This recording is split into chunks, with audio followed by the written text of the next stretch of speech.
মিতা এটা সহমর্মিতা আর কিচ্ছু না। শুভেন্দু অধিকারীর সঙ্গে আমাদের এই প্রতিবাদ সভায় শুভেন্দু অধিকারী এসে আমাদের প্রতি একটা সহমর্মিতা দেখিয়ে গেছেন। আপনি দেখেছেন উনি যখন স্টেজের প্রথম আসে তখন উনি স্টেজ থেকে প্রণাম করেন। এইটাই একটা ওনার হাম্বলনেস, সেনার প্রতি ওনার আনুগত্য, সেনার প্রতি ওনার ভালোবাসার সবচেয়ে বড় প্রমাণ। শুভেন্দু অধিকারীকে কোনো কমেন্ট করার জায়গা নেই। First of all, he is not a office bearer of any BJP party, he is not a office bearer of any kind of, he is a LOP.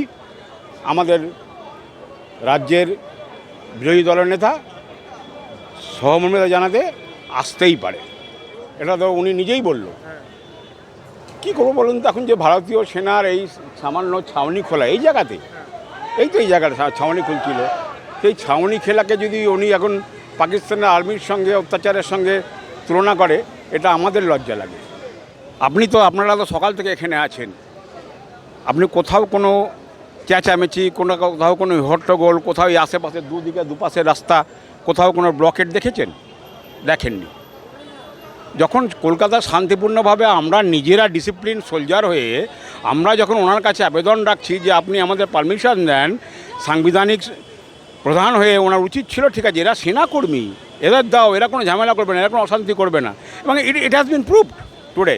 আপনি নিজে দেখেছেন, আপনি ছিলেন সকাল থেকে, আপনার কেমন লাগলো? কোথাও কোনো অশান্তি দেখেছেন আপনি? কোথাও কোনো হট টক বা কোথাও কোনো বাজে কথা, কটু কথা কেউ বলেছে? Not a single person has uttered such kind of slang or any other bad languages.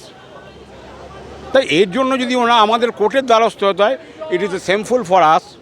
আমাদের লজ্জা লাগে, আমরা মর্মাহত, আমরা হৃদয় থেকে বেদনা অনুভব করছি এর জন্য, আর কিছু বলার মূল কারণটাই হচ্ছে এইটা। আমরা যদি ওটা গ্ল্যাডলি নিতে পারতাম, তাহলে কি প্রতিবাদ করতে হতো? দরকার ছিল কি প্রতিবাদের? আপনি কি মনে করেন? ভালো লাগেনি, নিঃসন্দেহে ভালো লাগেনি, তাই প্রতিবাদ সভায় আমরা এসেছি, প্রতিবাদ করতে এসেছি যে ভবিষ্যতে এরকম যেন আর কোনো কমেন্ট অ্যাটলিস্ট সেনাদের প্রতি উনি না করবে। প্রাক্তন যারা কর্মরত সেনা, তারা তো বিনা অর্ডারে কিছু করতে পারবে না, কিন্তু আমরা প্রাক্তন সেনাকর্মী যারা আমাদের ভাইরা বা আমাদের সন্তানরা এখন যারা সেনাতে আছে কর্মরত, তাদের সম্মানে আমরা তো করতে পারি, আমরা তো আগামী দিনে এরকম আরও প্রতিবাদ করতে পারি, তাই নয় কি? এটা খুব অন্যায় হবে যদি আমি আবার যদি কমেন্ট করে, আবার যদি আমরা প্রতিবাদ সভায় নামি, খুব অন্যায় করব কি আমরা? আমার তো মনে হয় না দাদা। আপনার বাড়িতে আপনার ভাইকে যদি কেউ বাজে কথা বলে, আপনি নিজে প্রতিবাদ করুন যতটা পারবেন। আমরা যতটা পারছি প্রতিবাদ করছি। It is a very peaceful protest and you must appreciate that. আপনার নাম? আমার নাম সুব্রত মুখার্জি, আমি এক্স ইন্ডিয়ান এয়ারফোর্স।